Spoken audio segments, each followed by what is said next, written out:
Bonjour, merci au comité de cette invitation. Quand je m'appelle Eric Pessis, je suis un radiologue. Je travaille au Centre cardiologique du Nord à Saint-Denis. Et donc je vais vous parler de l'avis, du point de vue de l'utilisateur pour l'imagerie pour le compressed sensing. Alors d'abord, avant d'affronter ce sujet, il faudrait définir ce que c'est un utilisateur. Donc on a bien compris que peut-être dans quelques années, ça ne sera plus un médecin, ça sera un algorithme, un logiciel, mais pour le moment, c'est encore un médecin. C'est encore un médecin qui est spécialisé en imagerie médicale et il a deux problèmes principaux à confronter. D'abord, une personne qui est malade avec sa souffrance, et puis il a une technologie, on voit, qui est de plus en plus complexe. Alors pour illustrer cette problématique, je vais vous parler d'abord d'un cas qui n'a rien à voir avec le compressed sensing, mais qui a à voir avec la technique et avec les patients. Ici, là, c'était un homme d'une cinquantaine d'années qui avait eu un cancer de la thyroïde. Alors le problème des cancers, il y a deux problèmes principaux. D'abord, c'est qu'ils s'étendent à distance de la lésion principale, c'est une métastase. Et l'autre problème tout aussi redoutable, c'est les récidives. Dans ce cas particulier, cet homme avait eu une métastase sur l'hémibassin droit, comme on peut le voir, et ça avait nécessité la résection de l'hémibassin droit et la mise en place de cette prothèse d'un type un petit peu particulier, une prothèse en selle. Alors ça a l'air un peu effrayant comme ça, mais ça permet de conserver le membre inférieur et de conserver la marche. Donc voilà, on a fait le traitement et la question qui se pose, c'est la recherche d'une récidive. Et malheureusement, ces prothèses, elles sont très très utiles, mais elles entraînent d'importants artefacts, métalliques, des artefacts de durcissement notamment, qui obscurcissent complètement la région périprothétique. Donc c'est très très difficile à analyser, très difficile de dire s'il y a une récidive. Mais depuis une dizaine d'années, on bénéficie de nouvelles techniques, des nouvelles machines et surtout de nouveaux algorithmes qui permettent, vous voyez, de s'affranchir de ces algorithmes. Donc c'est extrêmement spectaculaire et ça permet de mettre en évidence la récidive tissulaire. Donc pour nous, c'est un succès absolument considérable. Mais c'est aussi un échec dans ce cas particulier parce que dans ce cas particulier, la technologie est arrivée trop tard. La récidive est beaucoup trop étendue pour qu'on puisse proposer à cette personne un traitement qui soit humainement supportable. Donc, cet exemple pour vous illustrer le fait que ce qu'on a besoin, certes, il y a plein de choses qui arrivent, mais ce qu'on a besoin en pratique courante, c'est quelque chose qui soit fonctionnel ici et maintenant et pas dans 10 ans. Alors, l'acquisition comprimée, je ne reviens pas sur la technologie. Donc, on sait qu'en IRM, les données ne sont pas directement acquises dans l'espace image en 3 dimensions, mais dans le domaine fréquentiel. Et donc, on passe par un espace de Fourier ou un espace K. À partir de cet espace, on va obtenir des images par une formule mathématique, par l'inverse de la transformée de Fourier. Et le principe de l'acquisition comprimée, donc, c'est réduire le nombre de données à collecter. Au lieu d'avoir toutes ces données, on va en collecter beaucoup moins et on va, à la fin, obtenir une image aussi anatomique que celle qu'on a avec moins de données qu'on avait au départ. Donc, ce qu'on a, c'est qu'on a réduit le temps d'acquisition. Voilà. Pour nous, ce qui est intéressant, c'est la réduction du temps d'acquisition avec une qualité d'image qui est équivalente. Donc, la question qui se pose pour l'utilisateur, qu'est-ce qu'on va faire de ce temps ? D'abord, on pourrait faire plus de patients. On peut faire plus de patients. Alors, ça a l'air trivial comme ça, mais c'est un véritable problème économique. Vous savez qu'en France, on est encore très en retard sur le niveau d'équipement en IRM. Ça s'est un peu amélioré ces dernières années, mais par exemple, pour avoir un rendez-vous d'IRM en cancérologie, la moyenne en France, c'est 30 jours. Donc c'est long. Si vous êtes dans les Pays de la Loire, c'est 70 jours. Donc c'est beaucoup trop long. On peut trouver ça bien ou pas bien. Moi, je juge que c'est intolérable, mais bon, c'est comme ça. Donc, cette question économique, on ne peut pas la mettre sous le tapis. C'est vraiment un problème important. Mais il y a peut-être encore plus intéressant, beaucoup plus prometteur, c'est le fait de pouvoir améliorer les performances d'un examen IRM.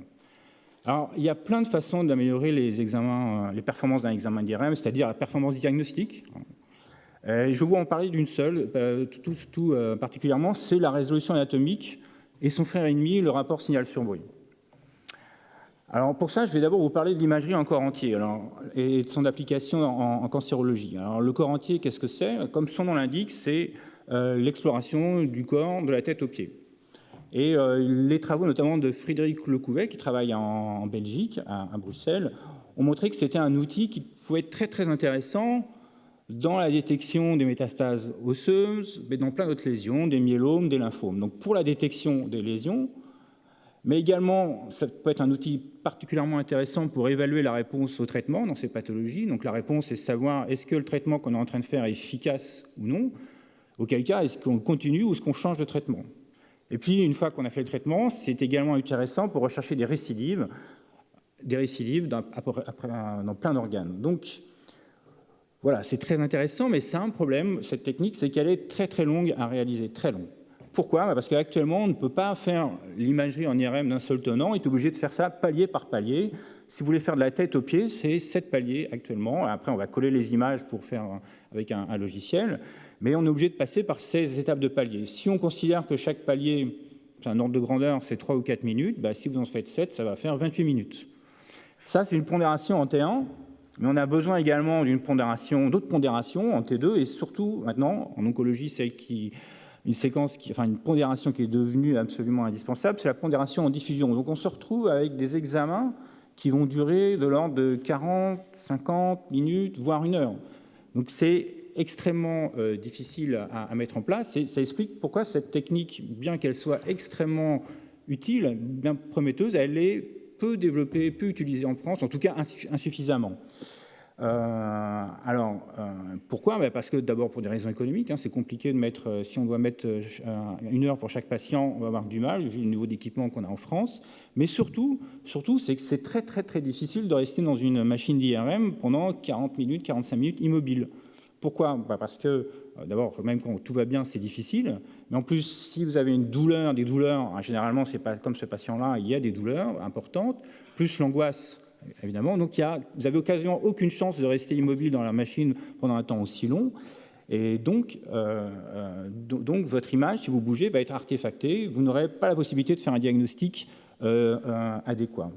Alors, comment on peut faire pour faire malgré tout ces examens? Parce qu'ils sont quand même très intéressants. On peut diminuer la couverture. Au lieu de faire 7 paliers, on peut en faire 5. Donc voilà, on va lui couper les jambes. Alors évidemment, c'est un petit peu embêtant vu comme ça, c'est un peu agaçant, mais ce n'est pas complètement incohérent parce qu'on sait que les métastases ou les myélomes ou les lymphomes sont quand même beaucoup moins fréquents au niveau des membres inférieurs. Donc bon, ce n'est pas complètement irrationnel. Mais voilà, évidemment, si on a gagné un peu de temps avec Compress 5 Signes, on va pouvoir récupérer nos 2 paliers et récupérer nos 2 jambes. Voilà, c'est une première intérêt en routine, en pratique, de ces acquisitions à accélérer, quelles qu'elles soient.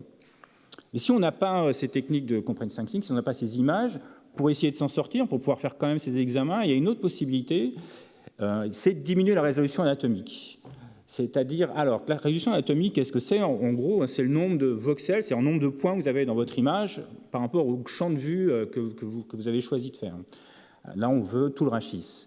Là, il y a beaucoup de points, et donc on a une image plutôt très résolue. Donc, si c'est pour votre écran de télé, ça va être une image type 4K ou 8K. Voilà. Et de l'autre côté, bien, on a fait beaucoup moins de points. Et là, on n'est même pas dans le Ultra HD, on est plutôt dans le HD inférieur, et donc l'image est beaucoup plus floue. Alors, à quoi ça sert de diminuer cette résolution anatomique? Eh bien, il se trouve que le temps d'acquisition est étroitement lié, donc le temps d'acquisition, c'est le temps qu'il faut pour faire votre examen, à la résolution spatiale, c'est-à-dire à la résolution anatomique. Pourquoi? Eh bien, parce que plus vous augmentez le nombre de voxels dans votre image, plus votre image va être bruitée. Donc, vous avez un rapport signal sur bruit inférieur. Alors, c'est quoi ce rapport signal sur bruit? Tout simplement, ici, vous voyez, l'image est extrêmement bruitée. Il y a plein d'altérations dans le signal par rapport à celle-ci, où le rapport signal sur bruit est excellent et probablement plus informatif. Vous voyez qu'ici, on voit beaucoup mieux la hernie discale qu'à ce niveau-là. Alors, si vous voulez augmenter votre rapport signal sur votre résolution spatiale, donc si vous avez une image avec plus de points, invariablement, vous allez perdre du rapport signal sur bruit, c'est inévitable. Si vous voulez récupérer du signal, vous allez devoir augmenter ce temps d'acquisition. C'est imparable, pour le moment, actuellement en tout cas.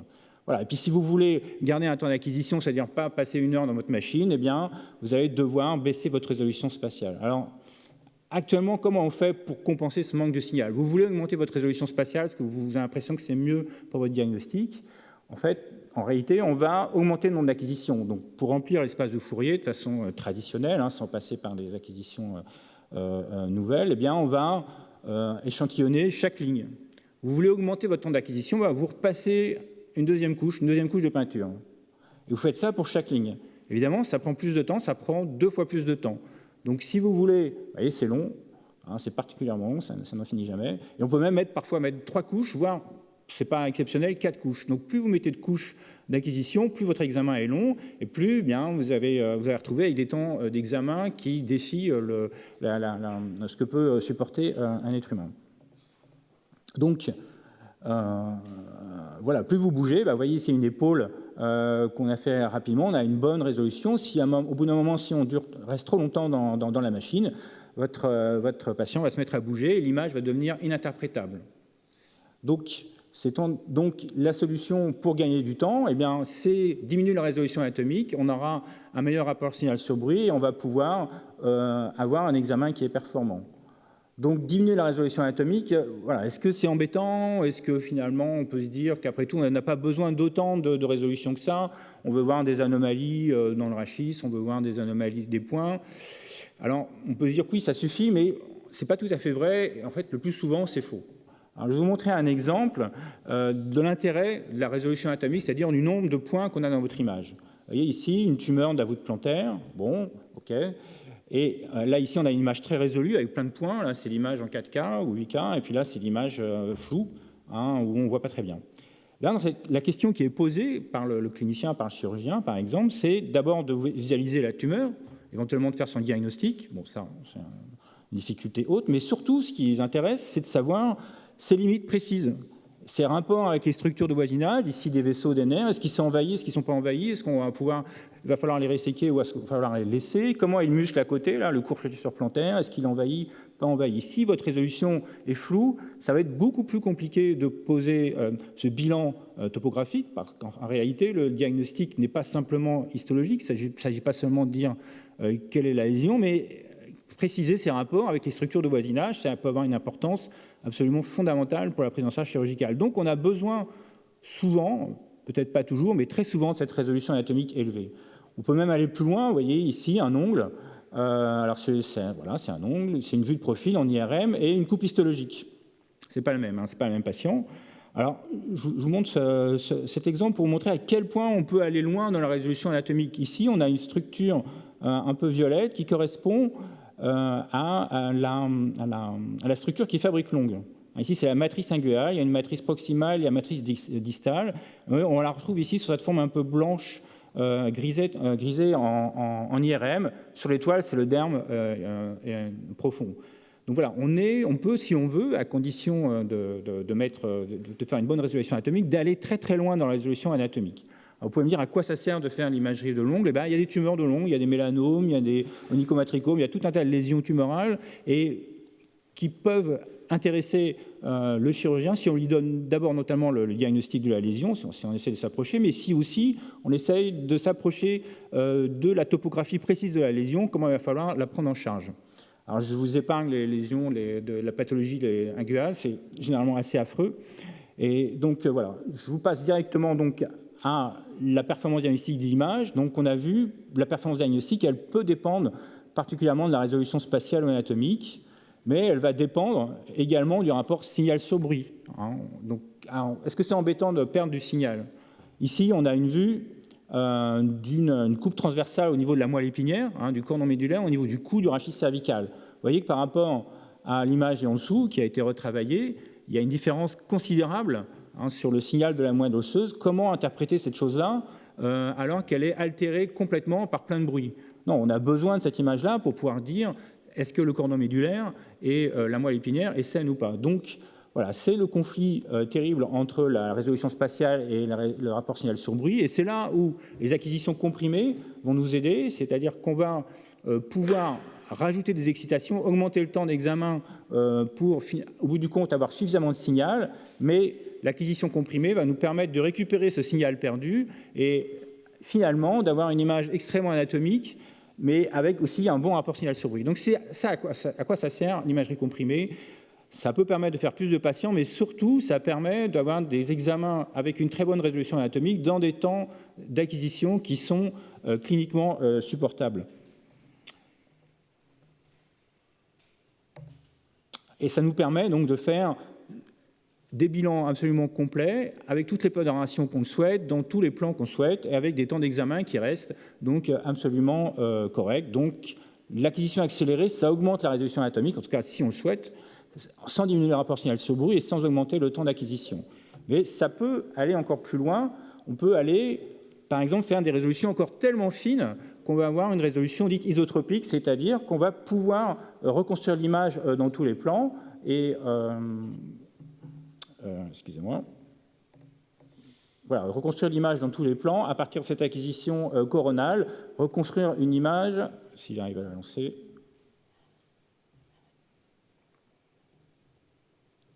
Hop là. Voilà, dans un plan axial, tout ça pour le même prix.